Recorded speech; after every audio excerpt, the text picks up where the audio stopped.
Hello everyone, Edain here, and welcome back to the Edain mod. But today we're not doing a battle, we're not doing an over-explained. This is a new mini-series that I wanted to do that I think a lot of people appreciate. A lot of people have been wanting little things like this to be done, but I've never been able to really dedicate time to making a full thing for it. So here it is, the Battle School, which for those of you who used to play back in the original BFME 1 days, will remember the Battle School was a thing that they made that was basically giving you the rundown on every basic detail on the game.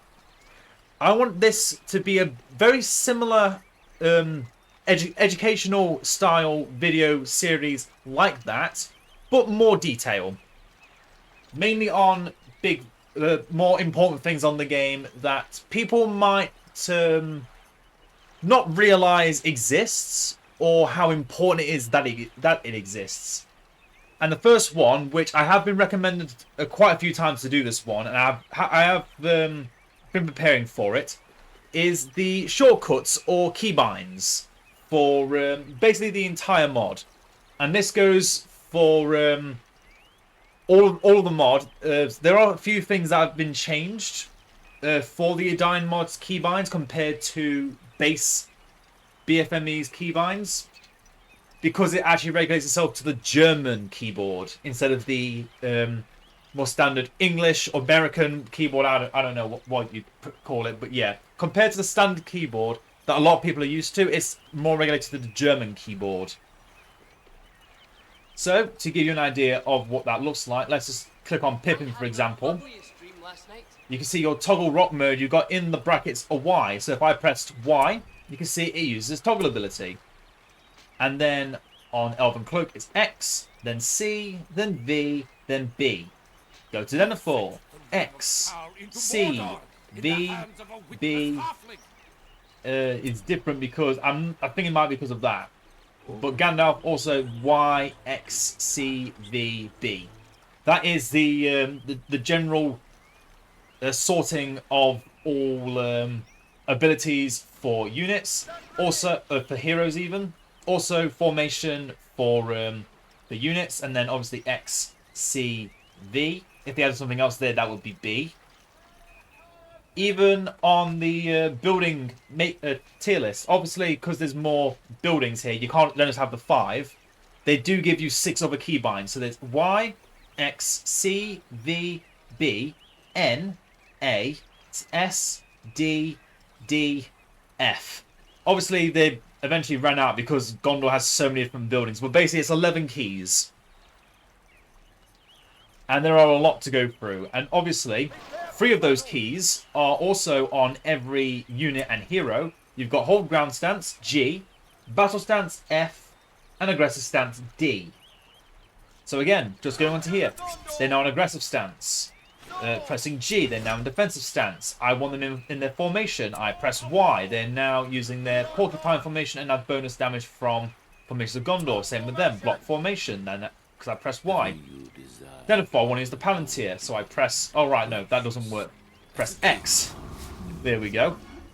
And now he's got a new ability. I want to use emergency mobilization. I press C, and now the barracks can recruit units faster. And it's still in the same fashion, so again, I just press Y a few times, and then I can do that. And then you can just right-click to turn them off because you don't need them yet. And then you can see here, all these things don't actually have a shortcut, only the expanded storeroom does. So Y, Y, Y. You've got 3 expanded storerooms stored up, and then just cancel them. Same here, Y, X, C. So it's always standardized, starting with Y, going X, then C, V, and B. That is the basic concept. Denethor seems to be ignoring that. I don't know why. I think it's because of his unique stances. Anyway, you can actually read through all of these if you just go onto the Edain mod wiki, which is the fandom wiki, I think. Yeah, the fandom wiki, which basically gives you the entire rundown on every single keybind. And I'm going to be over them one at a time. So anyone who doesn't know will know. So firstly, there's 2 things that I didn't actually know about. You can save views and then view the view. So for example, I want to look at the enemy base. You press Control and F1 to 9 you can see there, bookmark number 1 set. I then come back over here because I'm trying to get a building ready. But then I want to go back over there, but don't want to scroll all the way or press on the mini maps. I just press F1, and it takes me there straight away. I then go over to here. Want to look at over there again. F1, back over there, and you can do that obviously from F1 to F9. So the view is just pressing the F key instead of using the control key as well. Just use F1 to F9 and it will set your perspective to the set area. To be fair, I probably should have known about this for a long time. I have not known this until I actually checked it up the other day. Next up, one of my most wish I used it more, the team builder. So you can control and then one of the numbers from 1 to 0, which obviously is not the F1 to 9. It's just 1, 2, 3, 4, 5, 6, 7, 8, 9, 0 on your keyboard. You press control, you can see the number 1 over one of their health bars. This pikeman unit, I want it to be command group 2. Pippin, I want to have as a scout, so I send him as command group 3. And then same as with the views, you select the team by pressing 1, pressing 2, pressing 3. And obviously you press it a second time to then actually view the majority of that. So if, for example, I had these 3 together, put as command group 2, it will put me in the middle, where it's basically centralizing all of the action of that group. If this unit was over here, for example, but there were still these 2 units here, it should gravitate me towards those 2 units. So going back, nope, it actually just goes towards one particular unit. Okay, so that's good to know. It doesn't gravitate towards a larger selection of the group. It basically takes the unit that is seen as the main troop. So if I go like 1 and then 2, command group 2, it's still that one.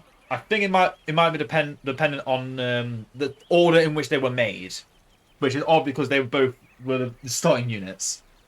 But yeah, that's how the basic team system works. Next up is the E key. Select matching units on screen. So I have a Gondor soldier troop. I have another Gondor soldier troop. I pressed E, so now I select all of them. I move one Gondor soldier troop all the way over to there, and all the way over to here to keep them further away. If you double click E, it will select all units of the same type across the entire map. You can see it selects across the screen, selects across map. And you can see that is now selected, and again, just selects across map. Very good. Because, yeah, single tap is on the screen, double tap on the map. Next up is selecting heroes. You press Control and H, and it will take you through each one, apparently in reverse order. You can see you can just keep going through this constantly, and it always will be from the frontmost hero to the backmost hero, which is pretty good. So if you actually want to do that and not keep forcing the mouse down here in this little corner where you might accidentally roll off the screen, it can be helpful. To view your home base, in which that means your actual base, instead of pressing Control H, you just press H, and it will take you back to your starting citadel. It basically is a it's putting the screen back on the base that is your main base, where your screen started at the beginning of the game. You can also have, for example, I wish I left Gollum alive. Let's say I spawn some stuff over here. That hero, and then try and remove the vision on the map just by throwing different things about. Try and cause a scene. So basically, whenever you see a event, it doesn't help that I've got the vision of everything, so there won't be any events. But if I was to... But you know when you announce says, I think there's an enemy there, or goblins and stuff. Whenever it announces something like that happening, that is when you can press space, and it will take you to that event. That's also whenever you hear Gollum is nearby, you press space, and you can just go straight there. But again, it has to be the last event in a certain amount of time. Because obviously, I have seen Gollum, I've taken out Gollum, but obviously now that it's been a while, you don't get anything from that. My favourite key, to select everything on the map, Q. Just press Q, and every unit and hero on the map, that is yours, will be selected, and then you can just move them to wherever you want to. Then, also something I tried to use the other day in a past video, a past video, was to make them scatter. I thought it was X, but I forgot that's not the German keyboard. So if you press R, all units will scatter in odd directions, and they will scatter, as you can see, about from the center point where they were, and they will just keep scattering if you keep pressing R over and over again. And it always seems to be about a screen, or half a screen away is how far they will go. Heroes seem to go for less far than other troops. You see, they barely go anywhere. Yeah, they take at least 1 or 2 steps. Units take about a half screen away. And then, if you want something to stop, if it's going to be aggroing a certain... Okay, we've now got no vision again. I can show off space properly. Okay, so firstly, let me just go back to talking about space. So we've seen those goblins, or orcs. We can now snapshot back to those orcs whenever we want to, because they were the last viewed event. If something else happens after that, then we won't be able to go back to there. You'll have to keep pressing space over and over and over again to go back to that certain event. But again, it does have a timer, so the snapshot doesn't last indefinitely. And then when you've got a unit marching up towards something, you can tell it to stop by pressing S. And that will also stop ranged units from attacking from anything within range. So if you want to stay in stealth in trees with Lothlorien or like Rangers of Aphelion, make sure to use the S key. It is very useful. It will save you a lot of trouble, because going into on guard stance, it will do basically the same thing, but it's not as valuable as just pressing S. S because it's just good on anything. Then another one of my favourite keys is attack mode. Currently, you can see our icon with a unit selected is 4 little things pretty much pointing all together into one space. If there was an enemy in view, let me go over to these orcs over here. Those green arrows will go red, and you can see the main cursor is a orange arrow. You can see it goes red when when you're declaring an attack. However, when you click attack mode or attack move, you can see the red arrows appear in between the green arrows. So now anything between where this unit currently is that they can see and their current destination, whatever's in between those 2 zones, they will march towards it and attack it until there's nothing left or they are dead. Next is something that's more multiplayer based, is chatting with allies or chatting with all. So backspace is how you open the chat for only talking to friends, your allies, your teammates in the same team. And talking to everyone is pressing enter, and then typing a bunch of something and press enter again. Same with backspace. You press backspace, type a bunch of stuff in, press enter, and it will go up in the chat. In fact, I don't think you can show it on... No, I can't, because I didn't do a network game. Then there's these 3 tabs here. We have press tab or open the diplomacy tab. This is what I use to see if there's any enemies that have currently died on the map that I didn't know about. So you can see status playing. If I was killed off, if I had no buildings left, this would be status defeated. And obviously it also tells you what team you're on. And if you announced who you were, well, if you decided who you were playing as in the beginning, you'll know who that person was. So Gondor. And then obviously the player name on my own. You also get to do the tributes, where you give your allies some money, and then you choose an amount, send, and you can reset if you don't want to do some things. Next up is if you press... It's hard to say what this key is, but if you press the key that's between escape and tab on your on a normal English, British, American keyboard, that is how you open your power menu. And you can just go through all of this to get to that. And then escape is how you get to your main menu. So that's these 3 icons on the Palantir for looking at tributing and all the players, your power menu, and the in-game menu. Next up is beacons. Control B. But again, that is also multiplayer only, so I can't show any of that here. I wish I actually did something. So when you press Control B, it will actually change your player icon. I can't remember exactly what it would change to, but if you then right-click, it will then place a beacon on the map. That will be a signal to allies. And then if you want to destroy that, you need to hover over it and then press Escape to delete the beacon. That also works, by the way, on buildings, apparently. So we've got this barracks here. I press Escape, and it doesn't work. No, cancelling is C. It does say on the forum that is meant to also delete buildings. It doesn't work that way. No, to destroy a building while it's being created is to tap C. And you also here Y and X, just as another example. Then you have what I typically use on these types of videos, toggling the HUD, is F9. That's actually something that has been around since BFME 1. You want to get rid of the HUD, just tap F9. You can still obviously all these things here, but the extra HUD that tells you what everything is, what it costs, etc., you don't get. You're just playing the game with no knowledge on what's going on. Other than obviously, if something's grayed out, it's because it's either not high enough level, or you don't have the resources for it, or command points.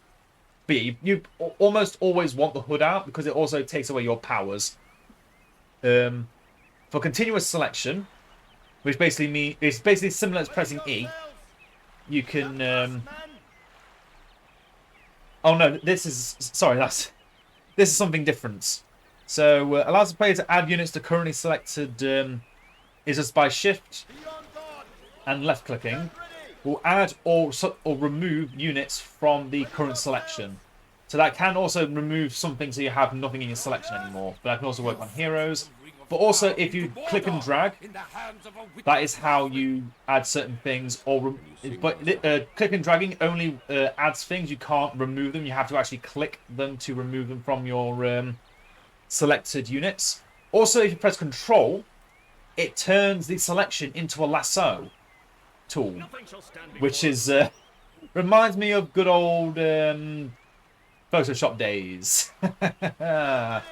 Oh, it's so stupid. Also, with Control, it doesn't actually keep any other units. But if you did, for example, like this, that doesn't do anything because you're not actually lassoed anything. But if I was to do this and then hold Shift as well, it doesn't work. So shifting with the lasso tool doesn't work. Just keep that in mind.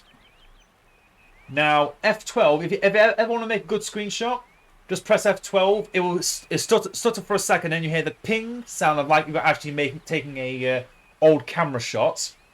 That tells you that you made a screenshot, and then you can go into your pictures and look at your Rise of the Witch King screenshots and see the beautiful screenshots you've brought out into the world. Next up is movement paths. Something that I use from time to time. You can see here that there's a line between each of these paths. Basically, I've given them several orders that they will follow out one at a time. Normally, if you're like hurry stepping with the right-click button, it'll only go to that one thing. But if I was to do it like this, press Alt as well, then it will follow all of those commands constantly. So now that's a unit that's going to be constantly circling around that one area for a long time.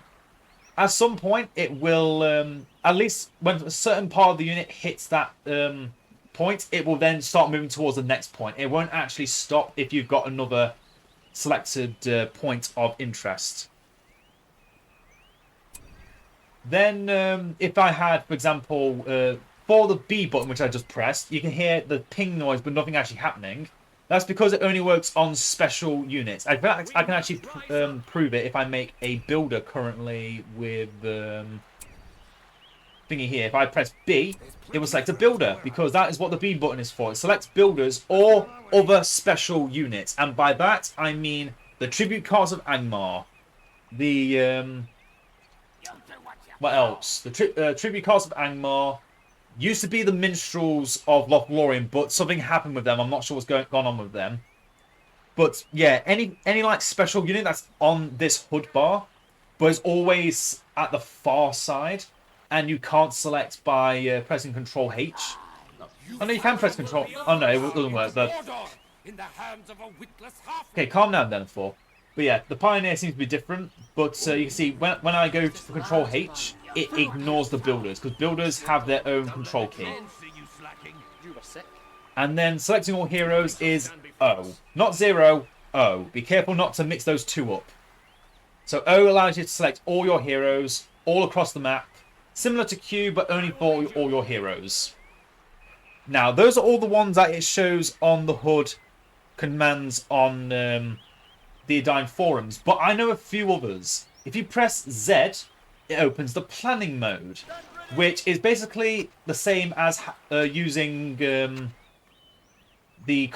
Alt right click command, but instead of them actually doing the actions, you actually have to tell them to execute the action.